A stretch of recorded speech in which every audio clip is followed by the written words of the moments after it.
friends, it's Marika Lake here. Welcome back to my channel. I live on the west coast of Australia with my hubby Greg and our 5 children. We have William, who's in grade 10, Emily is in grade 6, Cruz is in grade 4, Jackson is in grade 2, and our little baby Jay, has recently turned 1 year old. And here in the lake house, we have been homeschooling for 6 years now. In today's video, I am going to show you the minimalist curriculum that we are going to be using for term 3 here in the lake house. So last term, I really focused on doing a real minimalistic approach to our curriculum, and we absolutely loved it. It really worked well for us. If you'd like to have a look at the videos where I was talking about the curriculum that we were going to use and how it actually went, I will fly a card up the top here. You can go and have a look at those videos for yourself if you like. But in this video, I'm going to show you what we're doing for term 3. So we're really going to stick with this minimalistic approach to homeschooling because it's just so much more easier and less pressure. I find if you just put too many resources on your plate, it is just too much pressure to get through everything. So what I decided to do this year is not do every subject every term. So there are 3 subjects that we do every term, and that is language and literacy, math, and Bible study. They're my 3 things that I consider to be absolutely important and that we want to continue right through the whole year. And then what I do is I add in 1 other subject per term. So for the first term, we studied science. For the second term, we did history, and now we're back to term 3. So I'm going to add in another science and a couple of other things. So let me show you what we are going to be using. So we are sticking with using the good and the beautiful for language and literacy. We started using this halfway through last year and we are continuing to love it. So we're going to keep using it. First, let me say I've got 4 children whom I'm homeschooling and a baby. My oldest is in grade 10 and he is actually doing school online. He uses the Euka program, and I have talked about that, and I'll fly a card up the top and put a link in the description box down below if you'd like to find out more about that program. So my high schooler is doing Euka. So the resources that I'm showing you today is for the 3 other children who I'm homeschooling, which is grade 6, grade 4, and grade 2. So they each have their own language and literacy book that they're working on. They have their own level, and this is Cruz. And I just download The Good, the Beautiful, Excellent. They sell their curriculum in hard copies, but they also offer free downloads for their language and literacy program. So I was actually able to download each of the levels that my children are on for free and print them at home and bind them myself. So the printer that I use is an Epson Eco Tank with refillable ink, and that's really good. I highly recommend those. And my binder, I just picked up one off of Amazon. I don't really have a recommendation, but when I have a whole bunch of books to bind at once, my husband actually brings home the binder that he uses at his office, and we use that one. Each of my children have their own language and literacy level that they're working on, and it comes with everything that they need in here. So it covers spelling, it covers writing, it covers grammar, a reading book comes with it, a separate spelling book comes with it. So we love this program. And another reason I love it as well for the minimalistic side of things is it's cross-curricular.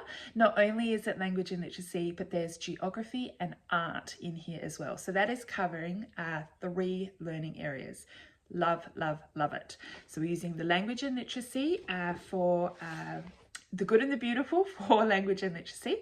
And then for maths, we're continuing to use mathsonline.com.au.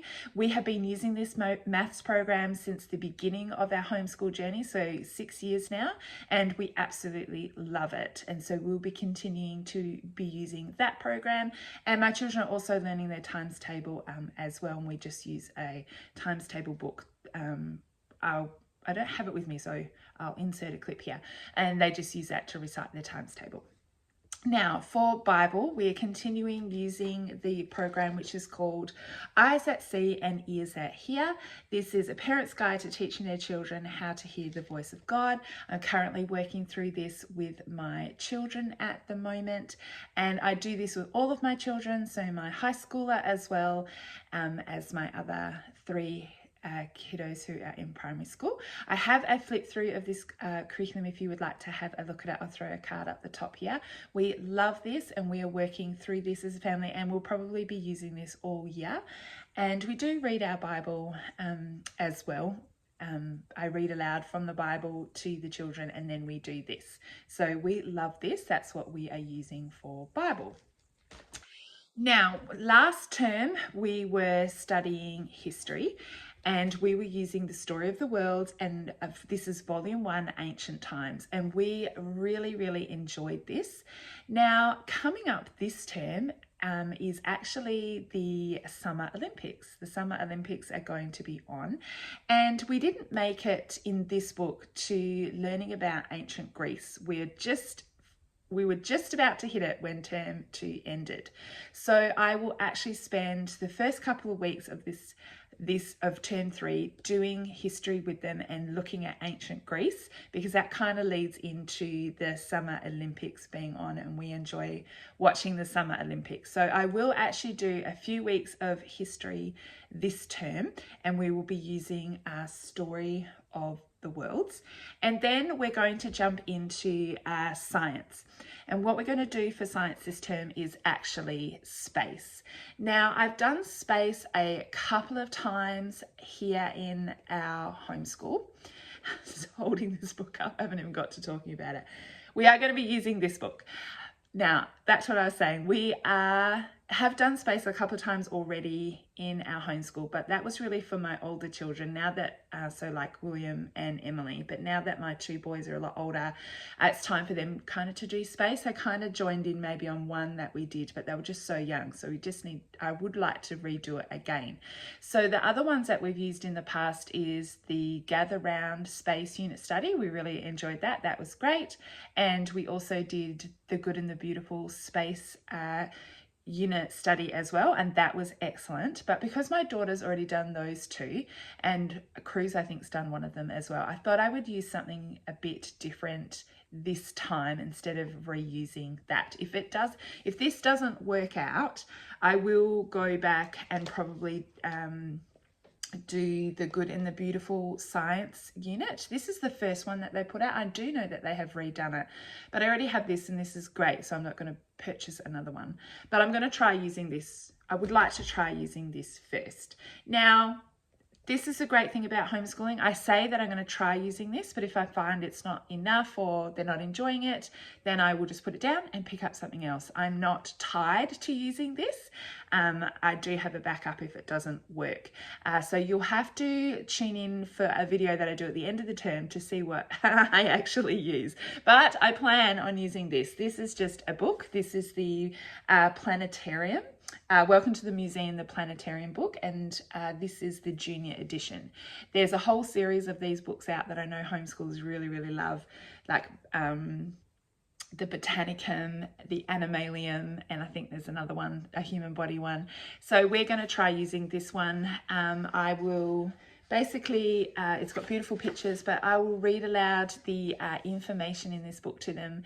We always hit up YouTube to find videos to extend our learning, or we can head online, or I have other books in my homeschool that we can look at for more information. And then we will do some notebooking pages to go along with it, find some experiments to pop in there, and do some artwork as well. And I also have some fun excursions planned as well. I know at our WA museum they have a moon exhibit at the moment, and there's a couple of other things that I would love to do this term that will go along with learning about space. Now, to throw in there with learning about space, I do have these 2 books, which is from the Who Was series. We really love the Who Was series, and we've used some of these books from this series in previous homeschooling years. If you haven't heard about the Who Was series, I encourage you to check them out. They're really enjoyable.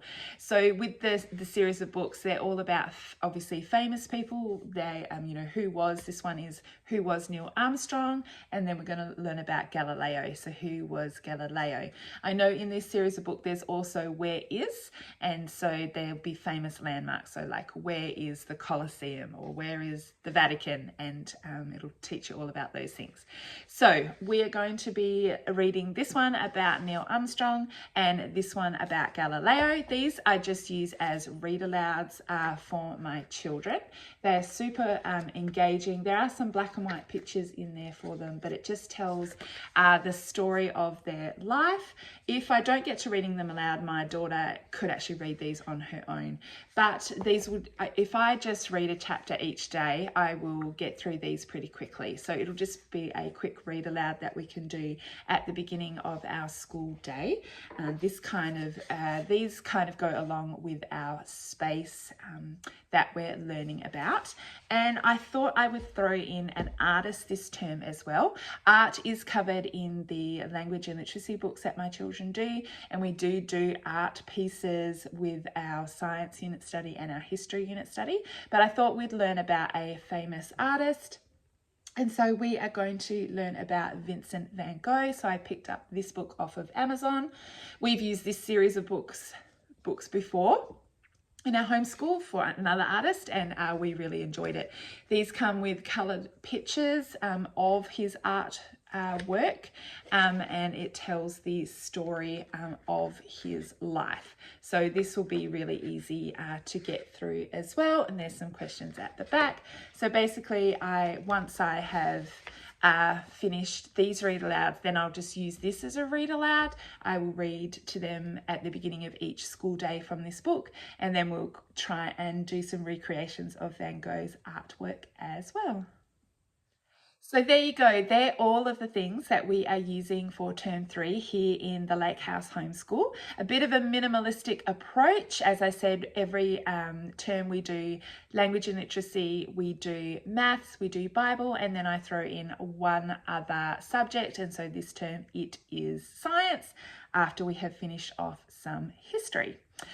So I hope you found that helpful, having a look at the things that we're using for our more minimalistic curriculum here in the Lake House Homeschool. If you have any questions at all, make sure you leave a comment down below and I will get back to you with an answer. And don't forget to check out the description box. I will link the books that I've actually shown you in this video if you would like to have a look at them yourself, and I'll pop a link to my Instagram account down there as well if you would like to follow me along over there, and some links to some other videos that you might be interested in watching as well.